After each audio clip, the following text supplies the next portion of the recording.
Hello everyone, it's me. So one day I was just scrolling through YouTube and I found this channel called Share My Story.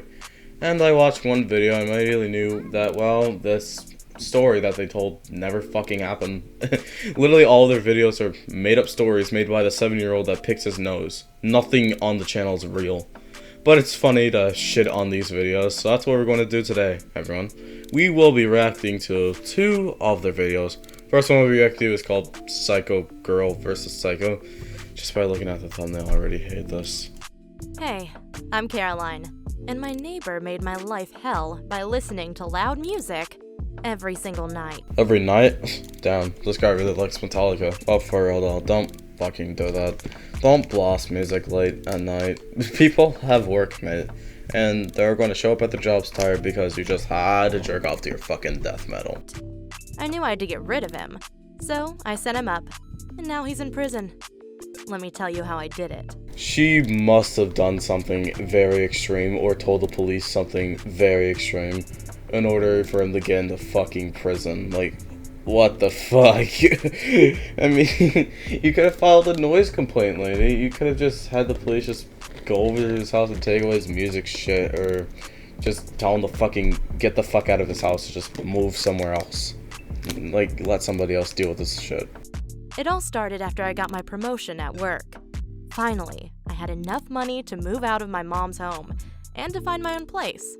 It was a 1-bedroom apartment, and I absolutely loved it. But right when I went to bed at midnight, my neighbor started playing loud metal music. Ugh.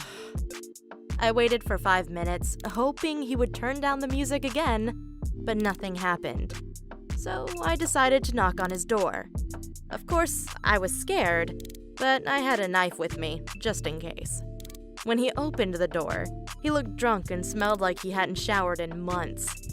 "What do you want?" he said. "The music is too loud. I can't sleep," I answered. "Oh, I'm feeling so bad for you. Maybe I'll come and pay you a visit later, Yo, I fucking called it. Metallica. And isn't what he said a threat? I would be worried if someone said that they would, quote, pay me a visit later. At midnight also. And where the fuck is the knife in that frame? I see her hand and that's it. No knife. And why the fuck was a trunk open in this frame also? Jesus, Share My Story. You gotta add your animations more detail. I mean, God. What do you think?" he said with a big smile on his face. Then he closed the door and turned the music up even more. Wow, he wasn't just a jerk, but he was also threatening me. I immediately called the police, but all they could do was ask him to turn his music down.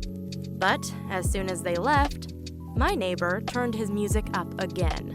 I take back what I said earlier about the whole he should have already been taken care of stuff, because the police obviously didn't do shit about it. And the police are fucking dicks if she told him that he threatened her and did absolutely fucking nothing about it.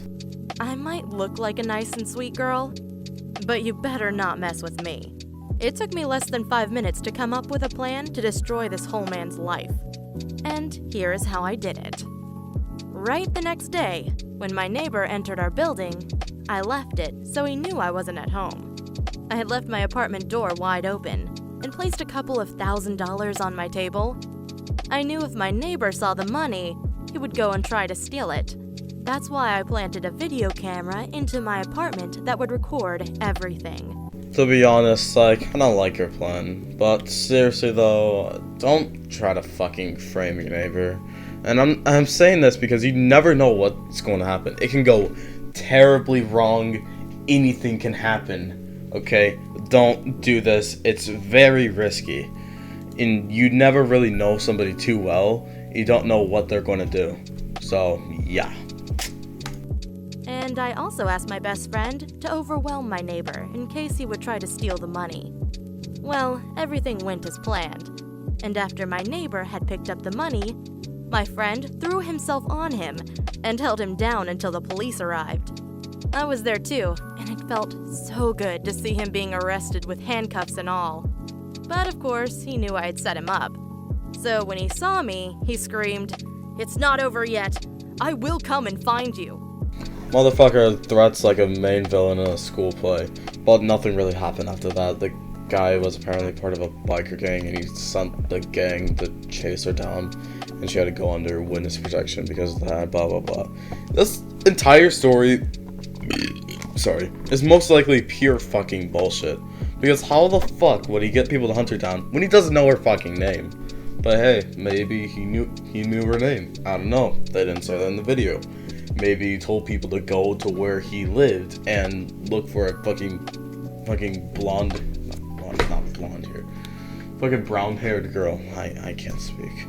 But hey, whatever. They didn't say that in the video, so they didn't say specifically how he would manage to get people to track her, but whatever. But anyway, we have another video, and this is one of the recent uploads. It's called I Ate Nothing But Pizza for 6 months. Nice grammar.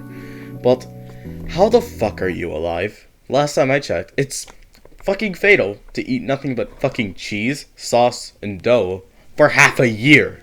Your heart would say, fuck you, and die. But hey, whatever. Let's continue to the video. Let's continue to watch this ridiculous shit. Last year, my uncle told me that I wouldn't last a month just eating pizza. I responded that 1 month would be easy. No challenge at all. So he said, good, then let's make a bet. If you eat nothing but pizza for 6 months, I'll give you $10,000 in cash. But if you fail, you have to give me $10,000 instead. I thought he was bluffing, but he quickly got a paper and pen and started writing down the rules. He told me, you must eat sausage pizza, and only sausage pizza, for every meal. I'm about to start a war in the comment section, but I would have fucking dropped the bet immediately for 2 reasons. One, I'm not risking my life for 10 grand. I'm not fucking eating, and I'm not eating sausage pizza every day. Okay? Not gonna be shipped like a fucking donut for 10k. I probably will have to spend 10k on fucking pizza. So I won't get anything out of that other than fucking diabetes and a messed up body. And sausage pizza? Seriously? I eat sausage pizza. Okay. Here's the thing with sausage. Here's my opinion on sausage pizza. Okay, I would only have it if that was my only choice. If I had to pick others, then I would have some other kind of pizza. Sausage pizza, I just don't really like it that much. Don't get me wrong. Sausages in general are good. It's just sausage pizza. Nah, what the fuck? I just don't like it. A lot of people like sausage pizza. I don't like it. All right. The pizza must contain crust, sausage, and cheese. Sauce is optional, and you can have water and coffee. No salads, no cereals, no slaw either. Cannot drink a glass of milk instead of eating pizza. Hey, I'm banned from eating everything, but at least I got coffee and water.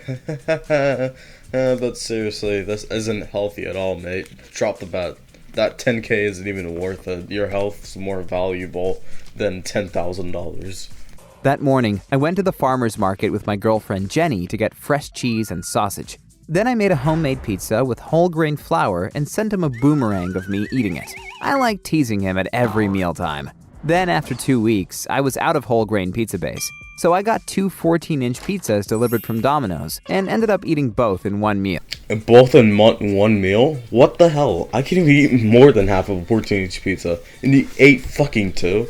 Jesus Christ, mate. This should be the first sign that you know it's like, hey, my diet's changing and I'm eating more. I think you should be concerned that you ate 2 14-inch pizzas in one meal. That's not good at all. That's not good at all, mate. Just drop the bet, alright? I'm pretty sure your health is more important than pizza and $10,000. I've said this so many times. Jesus Christ. At school, and she kept saying that all these carbohydrates and low-quality fat is gonna catch up to you. And sure enough, 2 months later, I put on my running shoes and noticed that they felt too tight. So I looked in the mirror and realized that I looked puffy too. Kinda swollen. Jenny said, "That's water retention. The only way to fix it is to stop eating that crap." But after 2.5 months, water retention was the least of my worries. I woke up at night with severe acid reflux that burned my throat raw. I wheezed for hours, and Jenny threw a pillow at me and went to sleep on the couch. The next morning, Jenny made homemade pizza for me and said, "This bed is so stupid. Your Uncle George is an ass for doing this to you. Can you just stop this nonsense?" No, I'm going to beat him, even if it costs me my health. You're so fucking arrogant that you care less about your girlfriend, who was worried for your health, but yet you only care about boosting your fucking ego. Jesus Christ. That afternoon, I decided I should go to a doctor. He told me, pizza is customizable. If you add enough vegetables to keep your nutrition levels in check, you could stay relatively healthy on pizza. I responded, I know all that, but I'm not allowed to eat any veggies, because otherwise I'll lose this bet I made with my uncle. I'd lose $10,000. Listen to me closely now. Your fat percentage and cholesterol is extremely high. This diet could give you a heart attack. But I wasn't stopping. I had to beat Uncle George, and I only had 2 months left anyway. And in those 2 months you can fucking die. Probably the most embarrassing way possible. I was big and flabby and puffy. My pants were too tight, so I always wore sweatpants. At this point, even chewing pizza became a chore. I would sweat buckets at the dinner table. One day, my doctor landed on my doorstep. Apparently, Jenny had called him to draw my blood sample and run some labs. The results? I had a fatty liver, which is actually as disgusting as it sounds. I had literal fat deposits on my liver, which meant that toxins weren't getting filtered from my blood. Jesus fucking Christ, call off the bet. Holy shit, you're literally on the verge of death. Call off the bet. The 10K isn't worth it. Holy shit. So I wasn't surprised when Uncle George showed up on the last day of the bet and said, I brought sausage pizza! It looked absolutely disgusting, but I ate that damn pizza anyway, and I won the bet! Uncle George handed me 10 grand in cash, but he didn't look upset about losing the bet, which made me think. I spent more than 3 grand on medical bills and visits to my doctor, so I didn't actually make that much money, and my health was ruined. The cherry on top was when Jenny packed her suitcase and said, I'm leaving you. I wanted to do it earlier, but someone had to make sure you didn't die. Honestly, I don't blame her at all. You did kind of deserve it. You neglected your girlfriend, and you risked your life over $10,000. Nice job, Nikata Avocado. But yeah, you get my point. It's most likely that none of these stories actually happened, but it's fun to shit on these videos. And also, don't fucking eat nothing but pizza for 6 months, and don't frame your neighbor and try to get him in a prison.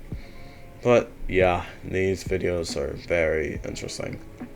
Alright, well, peace.